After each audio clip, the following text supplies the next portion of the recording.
Selamat pagi anak-anak. Bagaimana kabar kalian hari ini? Semoga semuanya sehat-sehat saja. Sebelum kita mulai pembelajaran kita, mari kita berdoa. Berdoa selesai. Hari ini kita akan mempelajari salah satu gerak, di mana kita sering sekali melakukan pergerakan dalam kehidupan kita sehari-hari.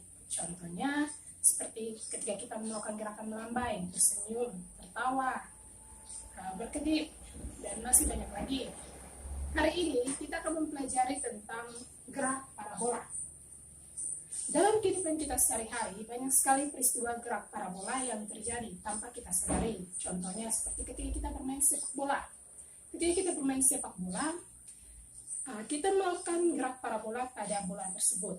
Ketika kita menendang bola dari titik awalnya ke arah gawang, ketika dia mencapai sudut tertinggi, dia akan melakukan bola tersebut akan melakukan gerak parabola. Contoh lainnya ketika kalian bermain bola basket. Bola basket juga ketika kalian melemparkan bola, ketika dia mencapai titik tertingginya, maka di situ bola basket tersebut akan melakukan peristiwa gerak parabola. Sebelum kita masuk lebih dalam lagi tentang gerak parabola, Ibu akan membacakan tujuan yang akan kita capai hari ini.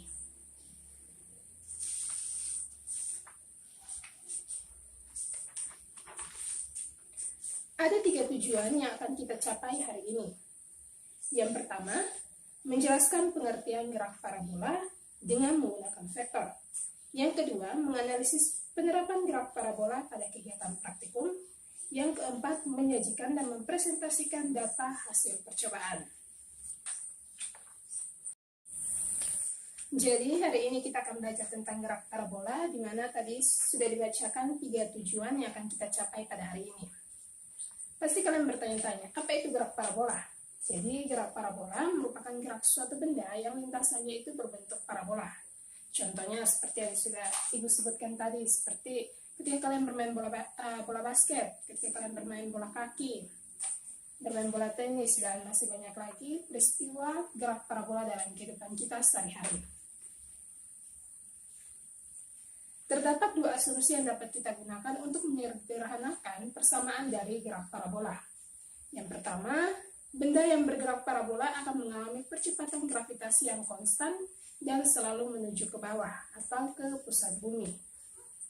Yang kedua, pengaruh gangguan atau hambatan udara terhadap benda yang bergerak parabola akan diabaikan.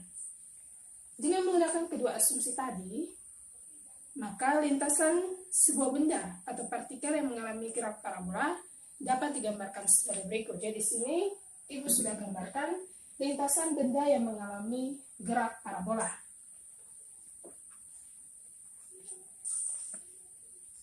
Jadi di sini ada sebuah benda. Benda ini kita lambangkan dengan sebuah bola basket.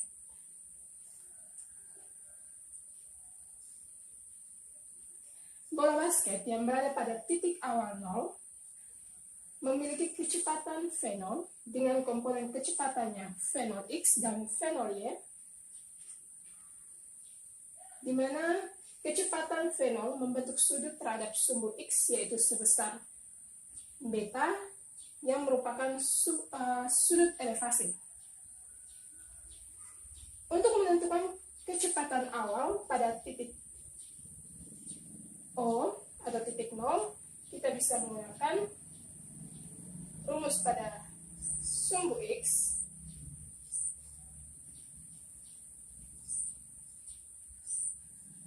V0x sama dengan V0 cos beta.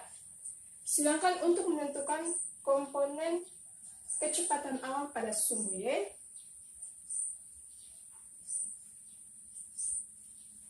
Y adalah V0y sama dengan V0 sin beta.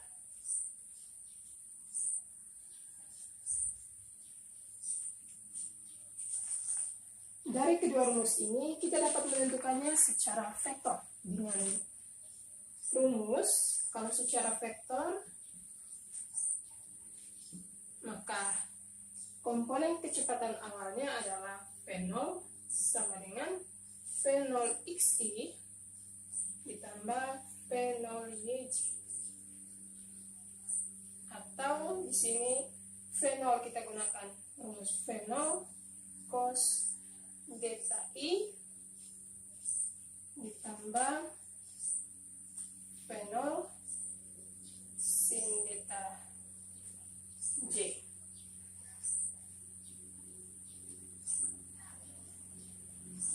Kemudian bola basket ini akan bergerak sampai pada titik 1, di mana titik 1 ini mempunyai kecepatan sebesar V1 dengan komponen kecepatannya V1x dan V1y.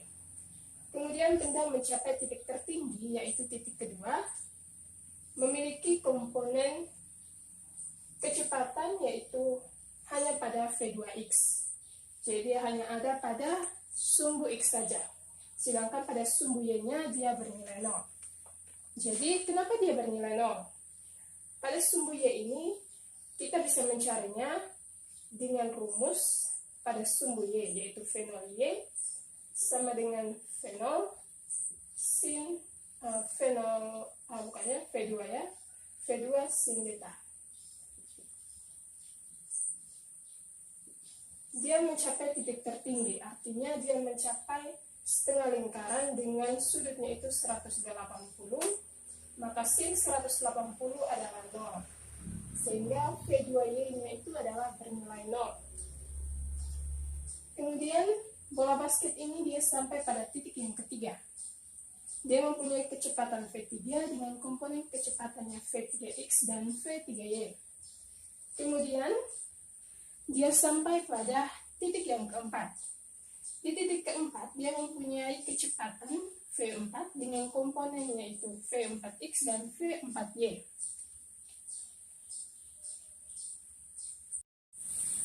Dalam graf parabola tadi, Ibu sebutkan bahwa graf parabola itu merupakan gabungan dari graf lurus beraturan dan graf lurus berubah beraturan. Jadi kalau dalam graf parabola, pada sumbu x dia termasuk dalam graf lurus beraturan. Sedangkan dalam sumbu y dia termasuk dalam graf lurus berubah beraturan. Jadi untuk GLB itu dia dalam arah sumbu x, arah x, dengan rumusnya itu adalah Vx sama dengan V0x, V0 cos delta. Ini. Kemudian dalam arah sumbu y untuk GLBB, dalam arah sumbu y, maka VY sama dengan V0y kurang GP sama dengan V0 sin delta kurang GP. Jadi G ini merupakan percepatan gravitasi dan T ini merupakan waktu.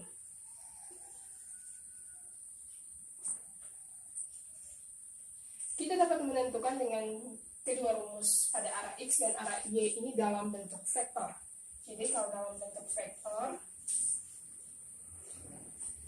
maka V sama dengan Vxi ditambah Vj sama dengan V0 cos delta I ditambah V0 sin delta kurang GT J. Ini kalau dalam bentuk vektor.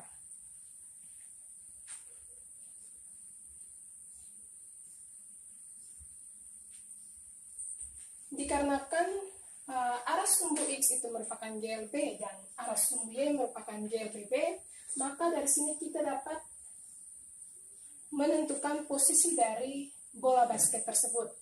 Jadi, untuk mencari posisi dari bola basket, Jadi posisi benda dalam arah sumbu X dan Y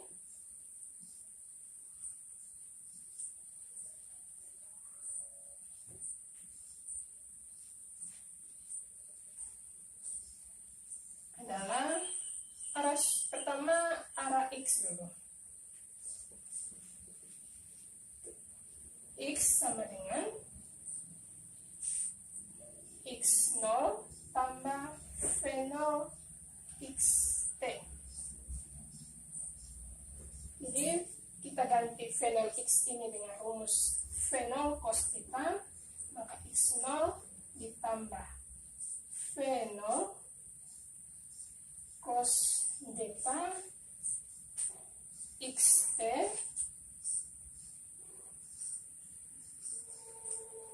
jika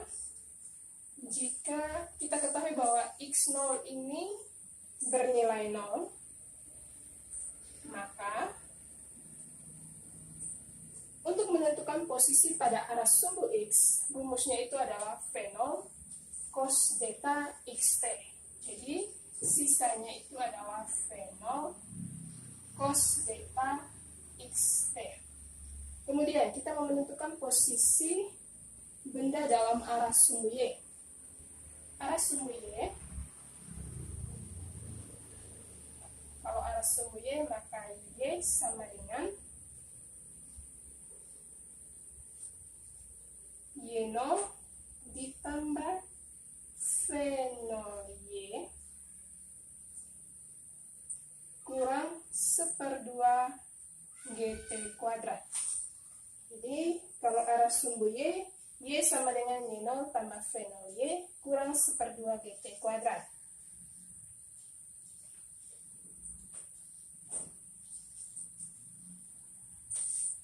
Jadi V0Y ini kita ganti dengan V0 sin theta. Maka di sini menjadi Y0 ditambah V0 sin theta Y kurang 1/2 GT kuadrat.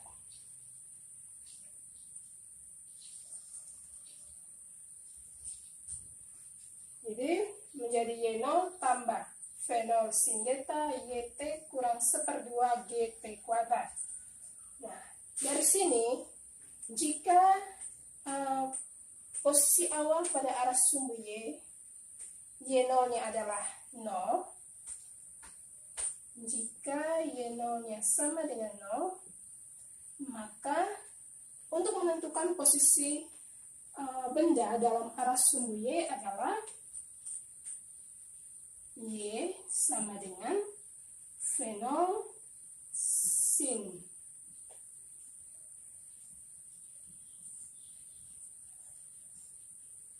jadi Y sama dengan V0 sin theta YT kurang 1/2 GT kuadrat. Ini kalau kita mau menentukan posisi benda dalam arah sumbu X dan sumbu Y.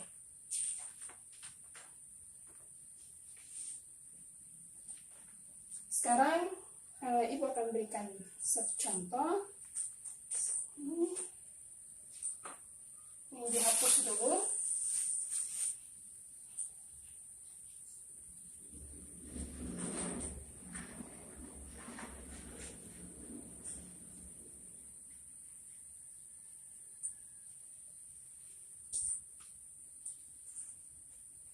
Contohnya, sebuah peluru ditembakkan dari titik asal sumbu koordinat kartesius dengan kecepatan awal sebesar 30 meter per sekon. Jadi, contoh soal,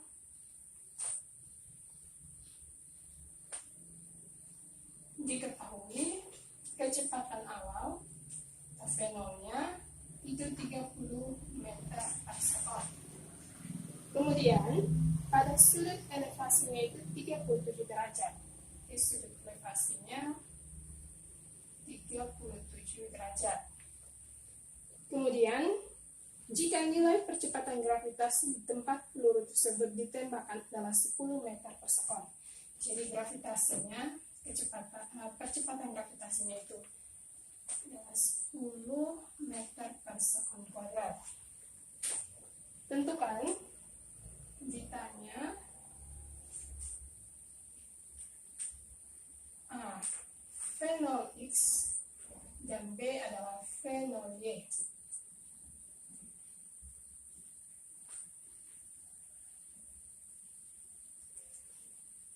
Dari sini kita mencari V0 Y dan V0 X menggunakan rumus untuk mencari komponen kecepatan pada arah sumbu X dan sumbu Y. Jadi dijawab.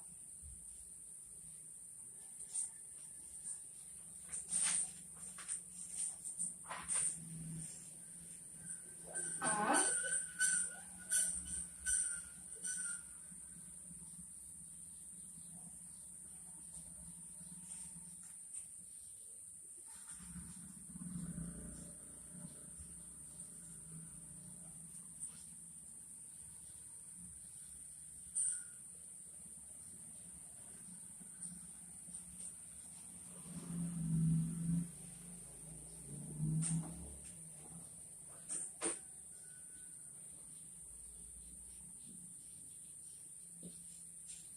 Jadi untuk jawaban pada kecepatan awal pada sumbu X itu adalah V0 cos beta sama dengan 30 dikali cos 37 derajat, mendapatkan hasil untuk V0 X adalah 24 meter per sekon.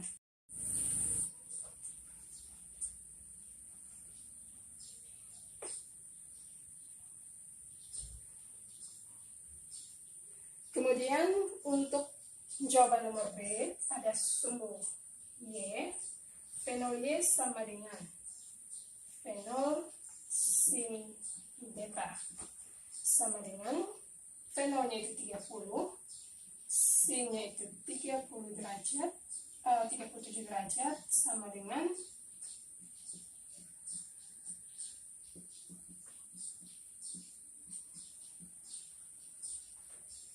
sama dengan 18 meter per sekon.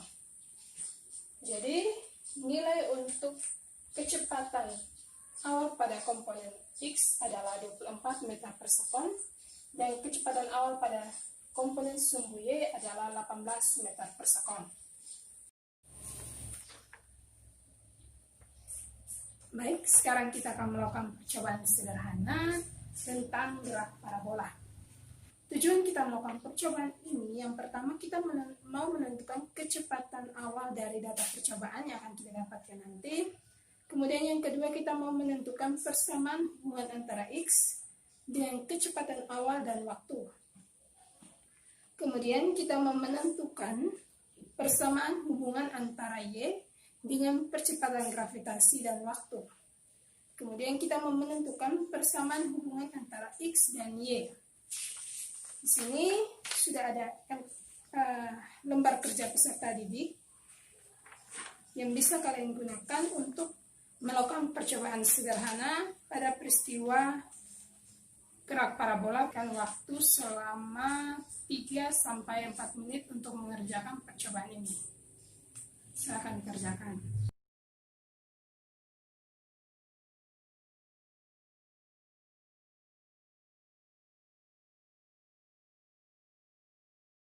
Langkah yang pertama kita meletakkan meteran untuk mengukur jarak air.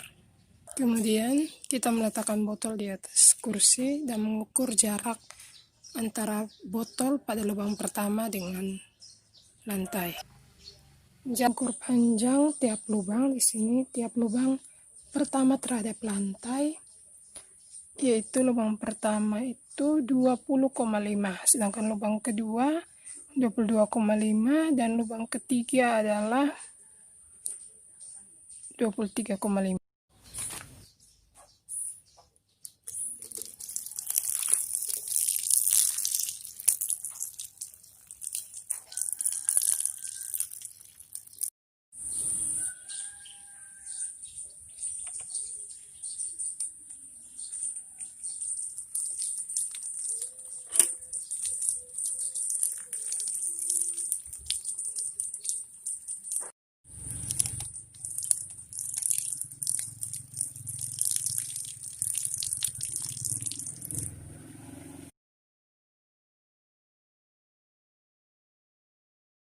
Baik anak-anak, tadi kalian sudah menyelesaikan percobaan gerak parabola sederhana.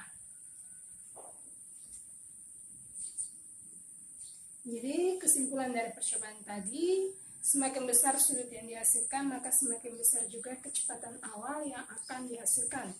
Hubungan antara kecepatan dengan jarak juga mempengaruhi jumlah waktu yang diperlukan. Ibu akan memberikan kalian soal evaluasi. Di sini ada 5 nomor, tapi di sini kita akan membahas nomor 2 dan nomor yang lainnya kalian kerjakan nanti di rumah. Jadi sekarang kita bahas nomor 2. Di sini sudah dituliskan jawaban untuk penyelesaian dari nomor 2. Jadi nomor 2 soalnya sebuah benda bergerak dari titik awal 0 dengan kecepatan awal atau V0 yaitu adalah 60 meter per sekon.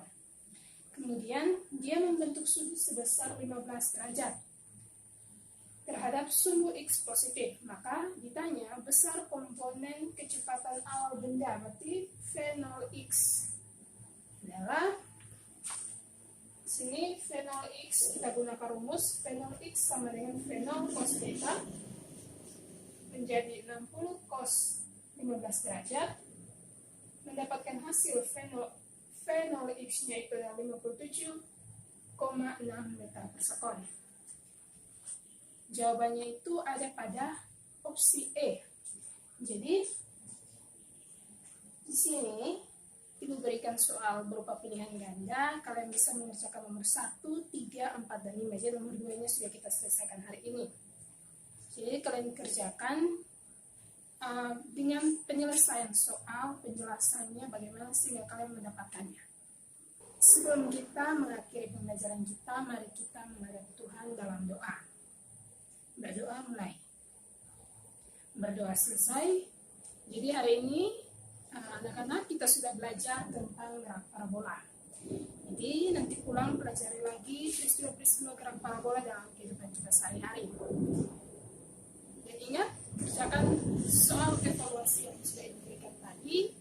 Jadi nomor 1, 3, 4, dan 5. Kerjakan dengan penjelasan dan penyelesaian yang tepat. Sampai jumpa lagi di pertemuan berikutnya.